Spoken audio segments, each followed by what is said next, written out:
3 বছরের জন্য AIFF referring উন্নয়ন প্রকল্পে গাঁটছড়া বাঁধল এনভিডি। মুম্বাই, গুজরাট ও বাংলার খড়গপুরে ডিসেম্বরের মধ্যে চালু হতে চলেছে সর্বভারতীয় ফুটবল সংস্থার রেফারিং একাডেমি, একটি এলিট একাডেমিও বাংলাতে। এনভিডি ও এআইএফএফ এর যৌথ উদ্যোগে শহরের একটি অভিজাত হোটেলে সাংবাদিক সম্মেলনের আয়োজন করা হয়েছিল। এআইএফএফ সচিব কুশল দাস নিজে না থাকতে পারলেও শুভেচ্ছা বার্তা পাঠিয়েছিলেন।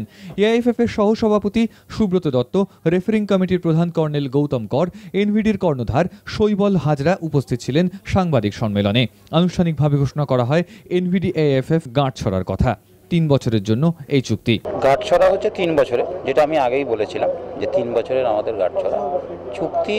অবশ্যই একটা ফিনান্সিয়াল চুক্তি ডেফিনেটলি হয়েছে এবং প্রথম বছর, দ্বিতীয় বছর, তৃতীয় বছর আলাদা আলাদা। তো আমরা অ্যাকচুয়াল ফিগারটা ডিসক্লোজ এখন করছি না, সেটা আমরা যথাসময়ে ডিসক্লোজ করব। একটা সাউথ, একটা ইস্ট, আর এটা হচ্ছে তোমার ওয়েস্ট। বেসিক্যালি টু সি কি আমাদের কি প্রবলেম আসতে পারে আগামী দিনে যখন আমরা বড় করে একাডেমি বানাতে যাব।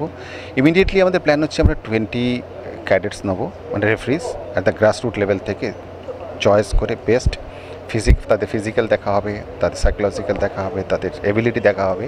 টেস্ট করে আমরা ওই রেফারিগুলোকে ট্রেন করব। যদি রেফারিং একাডেমি বা স্কুল, রেফারি স্কুল না হয় তাহলে সেই শেখার সুযোগ পায় না যারা শিখতে চায়।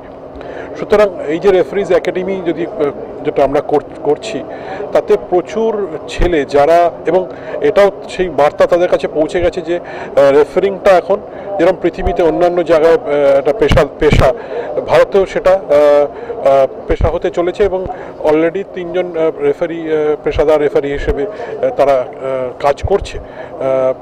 সুতরাং যারা রেফারি হতে চায় আগামী দিনে, তারা এটাকে পেশা হিসাবে নিতে পারে।